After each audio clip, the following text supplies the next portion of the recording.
I think it's working. Welcome to the No Holds Barred Witchcraft podcast. The thing froze. It's almost like it's jinxed on me already, just Right. because he says I've got to do it today. Anyway, You're sorry. in charge today, Chris. You're in charge. It like froze and everything. I was like, oh my god. Anyway, what are we talking about today, Liam? Well, presumably the title of this podcast will have already been chosen, so they'll already know. Yeah. But I was talking to someone today. I was talking to a mundane, okay, Nope. and it's a mundane that I don't really know all that well, but it's someone I bumped into at Subway, Okay. and they were asking how's it going with all this witchy stuff. Did he have a foot long? It's a she, and no, she had a salad. Oh, okay. One of Who those buys a nasty salad salads. from Subway? Well, they add like chicken and various bits and stuff like that. I don't know. But they were talking about witchy stuff and that, and they were talking about is it or cursing and killing people and stuff. I said no, obviously witches do all sorts of nice things. She said, "Oh, do you do all the love stuff then as well?" I said, "Yeah, there's quite a lot of love involved with it." And she said, "But surely that is evil, isn't it?" She did the old chestnut of, but making people fall in love against their will's bad. And I said, well, if you think about it, love is more than just falling in love with a romantic partner. And there's more approaches you could take than forcing someone that you kind of like the look of to fall in love with, And it's a very, very, very... But interesting that that's where their mind goes to first. It's where their mind always goes. Now, we talked a little bit about various things and that, and they were saying about they were moving up Gloucester way. So, shooting the shit and chatting about various, mundane crap, what you've been up to since I saw you last, sort of thing. And it did get me thinking a little bit about the whole love thing. I don't think we've ever really tackled love, I guess. So... Well, we always kind of avoid it, don't we? Because, we don't want to scare all the love and light lurkers off, do we? So, we kind of skirt around it. I think that people, because I'm typecast in here, right? And I think there's a lot of people that are attracted to love and lighty stuff. And there's a lot of people that start up doing love and lighty work and go to love and light workers for readings and the love psychics and all that sort of thing as clients. And those people are the people probably that are the least capable of dealing with love.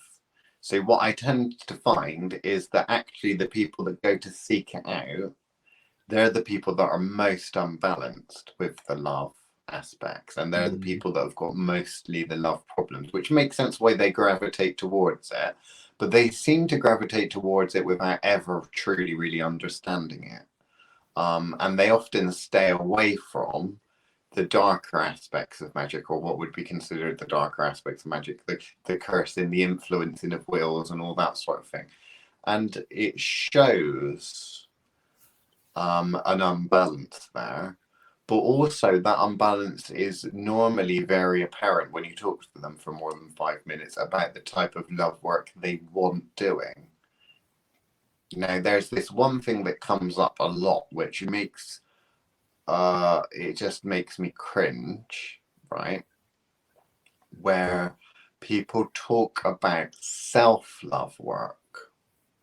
Now, if you'd have asked me that a number of years ago and someone said self-love work, I'd have thought they were talking about going and having a wank, yeah.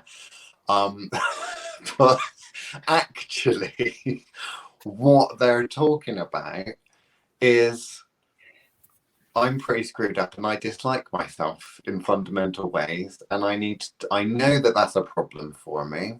I know that it holds me back in life, and I'm going to meditate in front of a candle is what that screams to me. So I thought you were going to say meditate in front of a hand mirror then. Well, no, that's a different sort of magical practice. So where do you want to start with love? And let's completely ignore for now the love of romantic love for a partner and going and Okay. finding your next Tinder online dating partner. Instead, let's focus on the other aspects of love that people don't really discuss. Because for me, most love is relationships and healing, and I tend to find with the Love and Light crowd, most of that work revolves healing. I think I don't know. I struggle because a lot of the people that go in that direction, like you say, don't really quite understand what love is. But also, I think they also seem to be this group of people that are still tied to this very Abrahamic view of there is just one person for everybody.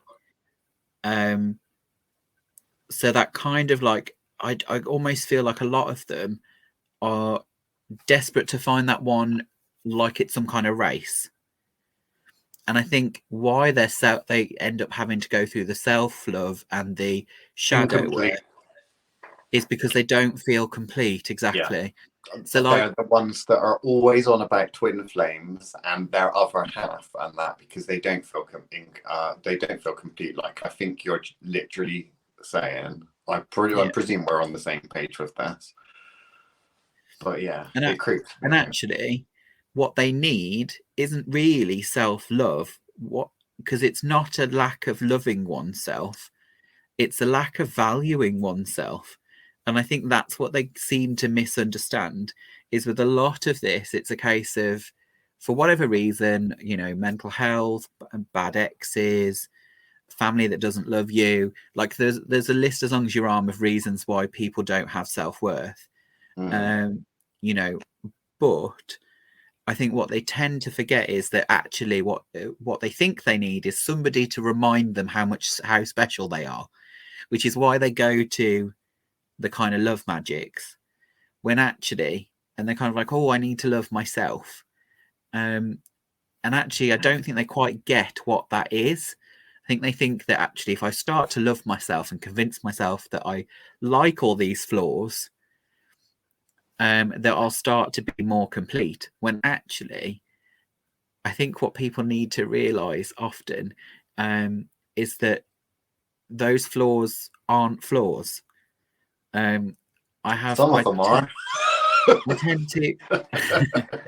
We all have habits, but at the end of the day, there's always someone crazy enough to love us when we love ourselves. Like, This is true. People have some very weird fetishes. I'll give you that. do you know what I mean? Like, it doesn't matter that that's the flaw, because the problem you've got is because you're looking at it as a flaw rather than thinking this is a unique quality about me. People are focused on the fact that actually, so these sorts of people really should be working on kind of confidence magic, or trying to find ways to kind of demist the mirror so that they stop looking at themselves and kind of going, actually, I'm pretty fucking awesome. And not in a delusional way, but kind of going, actually, I own my flaws. And actually, that makes a feature, which is, anybody that knows me knows that that's what I tell students. I don't like the word mistake. So I always say, Then there's no why do you such call thing your as a students mistake. mistakes? No such thing as a mistake. That, what you have there is a feature. No one else will have done that. And all you need to do is attach a decent enough story, put a big price tag on, and then you have modern art. Exactly. Right. So self-love, if we're starting with that one, the self-love people are emotionally screwed up, let's be fair, and they gravitate towards trying to fix that, and they gravitate towards all of these various places, people, and things that are kind of marketing themselves as helping one fix that. So whether it would be your love guru, whether it would be those books of affirmations and self-help and all those sorts of things. But I don't tend to find any of these things really truly work. Maybe for a very, very small percentage of people, but most of the time they don't work. What they instead do is, when I've met someone with issues like this, is they quote a load of bollocks from books and say, I know I need to feel this. I know I should feel that. I know that I'm unique. I know I'm good in this way. But what they're missing is they don't actually fucking believe anything they're saying, because they're told you are good. But guess what? I'm really good with this sort of work, because I'm the first person that will come round and turn around and say, now you need some improvement, love. And that's completely the opposite to what everyone normally says. Everyone's always, you are unique, you're brilliant, you're perfect. And I turn around and I say, you ain't happy, and there's always room for improvement. So what are the things that you'd most want to improve, and why? And then they normally rattle off insecurities or things that stem from insecurities and stuff like that. Now, what I don't then do is I don't then get them to stick some oil and herbs on a candle and go and do some stuff. What I tend to find is this is a progressive journey to fix this, because there is magic that can be done to wave one's hand and fix issues, providing you have the power, the ability and experience and wisdom to do that. But this self-love process is a process, and if you want to deal with it in a healthy way, is not too dissimilar from shadow work. It is a long process that is painful, that does mean confronting things. And as the self-help books will probably say, things along the lines of, when we come out of the womb and we're babies, we don't dislike ourselves. We don't dislove anything. We don't look at ourselves in the mirror and think we're evil and horrible and ugly and all of that. We're just innocent babies, and then we're programmed for blah, blah, blah, blah, blah, and all that crap. And to a certain extent, a lot of things like this can come out with shadow work and stuff like that. But there does seem to be that there is a fear of really confronting issues with this type of person, this type of love and light. Let's call them love and light lurkers. That type of person, there's a fear of confronting that issue, because either they're too scared that they can't cope with it because it's traumatic and stuff, or they don't really want to go and do the work. Because I think on an intuitive level, for most people, they kind of know that there is a problem and that they're fucking kidding themselves. And they kind of know that affirmations and that aren't going to work for this sort of thing. If you want to be comfortable in your own skin, the only way to do that is to actually be comfortable in your own skin and not try and convince and program yourself, like all of these fucking NLP coaches and shit. Program yourself to be in a good mood, all that sort of thing. A lot of the talking therapies and that, it's just not, it don't work. Well, two things I want to say. The first one probably could get me sacked.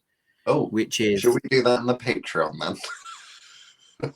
Which is just one of those things where, just to kind of loosely remind people that it in the most bland and simplistic way of saying it, anxiety is caring too much. And actually, a big part of of what is going on with anxiety is you are so fixated on a particular outcome or the danger of something. It is caring too much. And actually, I think one of the best things that ever happened to me, and I know mine's very specific, but moving forward from my dark times, was to basically go, why does it matter? Reminding myself that actually this is one life out of thousands and thousands that I've had. Why does it matter? So why am I stressing about it? And not in a I can't change it kind of way, which is where lots of people go, which is, Yeah. you know, start stressing themselves with fate and destiny and going, oh, well, you know, it'll just happen the way it's supposed to happen. I don't quite go that far, but like there is a part of me that kind of just goes, okay, if I did die right this second, would it really matter?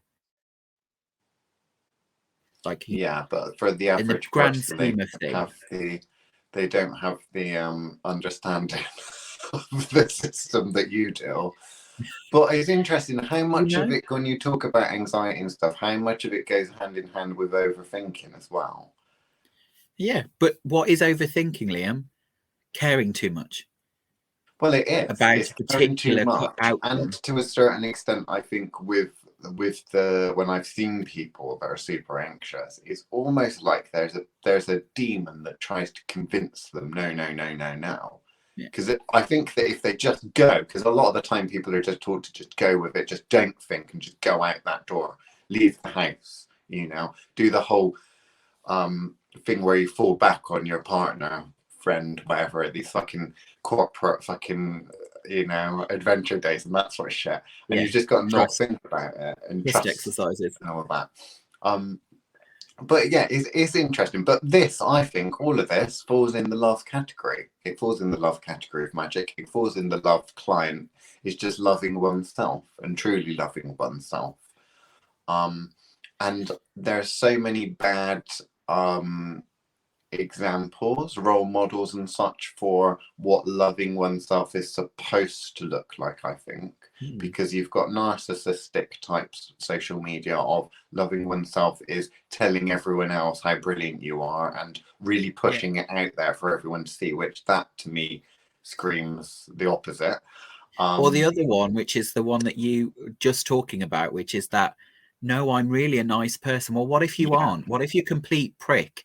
If you're a complete prick, there is no way telling yourself every day, I'm a good person, I'm a good person, I'm a good person, because you're not.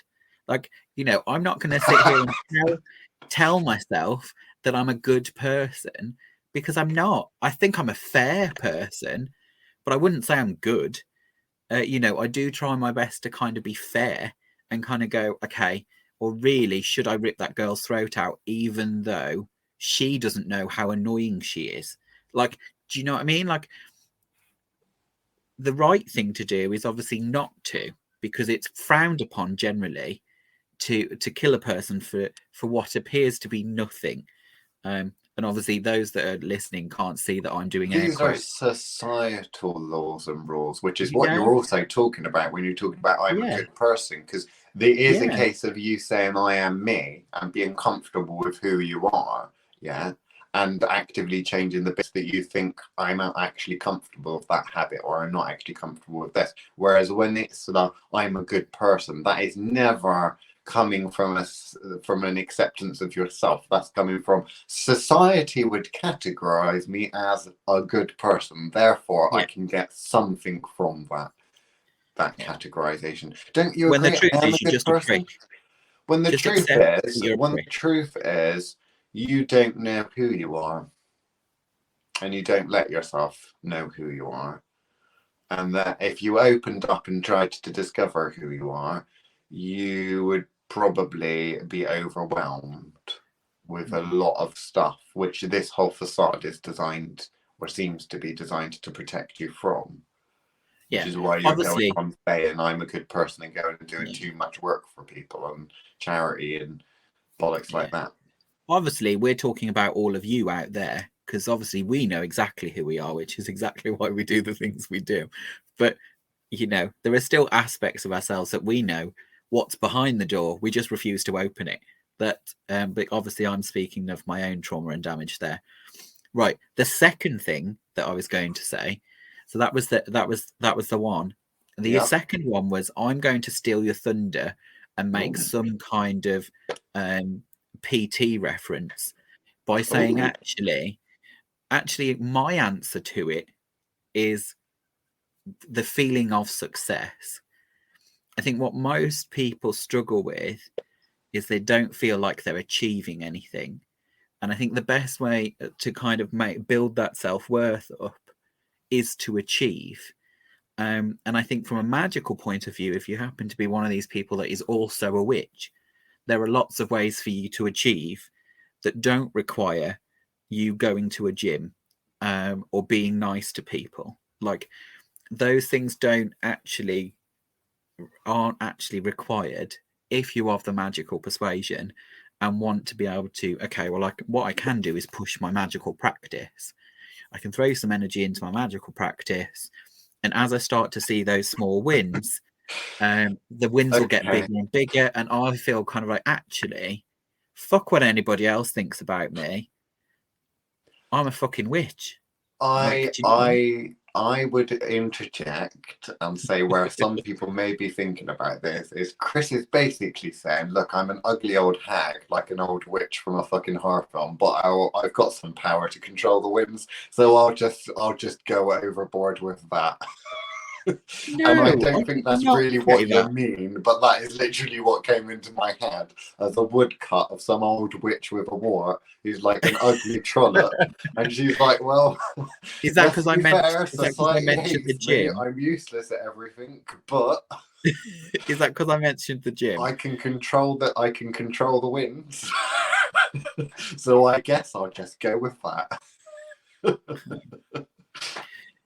My point is the very basic work that can be done, and I no doubt we'll talk about it after the watershed as we do. But things like glamour work and energy manipulation work is very much a quick win space of kind of going, okay, I'm carrying all this negative energy around with the self-hate. What I don't, what people will tell you need is to feel the love in the room. No, what you need to be able to do is to make use or get rid of that negative energy, that dark weight, and actually learn how to manipulate the fuck out of it is what you really need to be doing. Obviously, it's a short-lived win on the sense that eventually, if it's doing it right, you're not going to be having those bad I hate myself feelings. So don't use that as a power source when you're trying to get rid of something, which is often what happens with a lot of these machines to eat the bad feelings. And you're kind of like, well, the machine is now looking for the bad feelings. Magic will convince you that you need to have more bad feelings so that it can continue to be fed. But I think a lot of people miss an opportunity because actually their anxiety at the same time is telling them not to do it because if they're not good at life, they won't be good witches either. And it's a lose-lose situation. Whereas I think actually the answer is always give it a go. What's the worst that can happen? It doesn't work. Okay, so this is there are so many ways to go with this, and we're gonna have to break certain things down into other podcasts. One thing that I need to put out there, just because I don't know the actual quote, I'm wondering if you know it. There's something along the lines of finding something that you're willing to die for. Someone should always have something that they're willing to die for, which basically means, from where I see it, is that all these people that are trying to put on a show and fit in with society, actually, the true people that are happy are the people that have found something in their life that they don't care about going against the grain for. So witchcraft is one of those things, because we, as magical practitioners and public witches, let's be fair, we're honest about our practice with mundane people. We don't keep it a secret. We will encounter people that will think that we're fucking a bunch of crazies. We're a bunch of crazies, that we're weird, all of that sort of thing. And yet, we don't care. There are a lot of people out there that will hide who they really are. And there's reasons for that, and there are logical reasons, whether it be persecution or things like that. But when there is none of that, you need to really think about not necessarily witchcraft in general, but you as a person, what do you have in your life that you would die for? Is it family? Is it a specific work? What is it that is of true meaning to you? And I'm seeing in this day and age more and more and more people that have nothing, that they have nothing, that they, you know, truly feel connected to or truly feel is bigger than themselves. Some people still have family and stuff like that that they would say, but there seems to be an increasing amount of people in this day and age that really don't have that thing that they're willing, you know, that they think is greater than themselves. Another thing that I want to pick up on was quite an interesting one, which was glamours, which we've talked about before. And the glamour magic that you see is the Instagram filter. It's the old-fashioned equivalent of Instagram filters, as above, so below. And that is the kind of glamours where you're trying to project something else. A lot of the glamour magic I'm seeing from people is I'm not happy about that. I want to go up a notch. I want to go from a 5 to a 7, you know, looks wise. And it's all very looks. I see traditional glamours, like the old dead man's hand charm and stuff, of I don't want to be seen because I'm breaking into somewhere late at night type magic, of a glamour, of a shield, of a, you know, incognito type thing. Or I want to go and blend in with this, I want to go and blend in with that. But what I see now with a lot of glamour magic is I want to feel pretty and I want other people to be attracted to me, which kind of goes towards the love and the lust and all of that sort of things. And then I find that quite unusual because that means no one talks about the other forms of glamour magic, which works so wonderfully well. So that was another one. We can revisit that in another day because we only got 4 minutes left until the Patreon kicks in. But what else do you want to cover then? Because this was about love in general, not so much romantic love. We've talked about self-love a little bit. What other types of love are there? Because there's the whole Harry Potter thing we've talked about as love being used as a not a weapon, but a battery with protections. So love and protection, that kind of thing can often go hand in hand. But then that kind of goes back to what I was talking about earlier about, particularly when it's love, relationships, family, that kind of thing. Many people would die for their children or for their spouses and such, their family. And that goes back to, well, I found something that is more important than me, something that I would give my life for. Again, you know, so, you know, other aspects of love. Healing's a big part of it, as we know.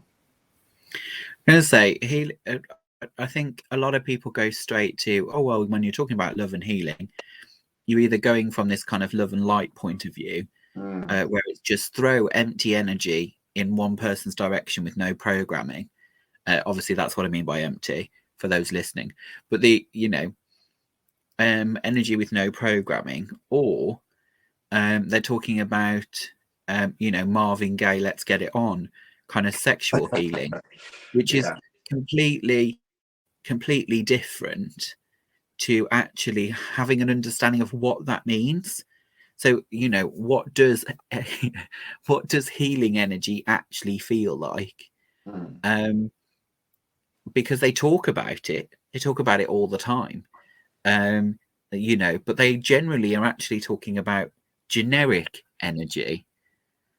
Just because you've got the intention of healing it, using it for healing, doesn't therefore make it healing energy. So what actually does that energy feel like?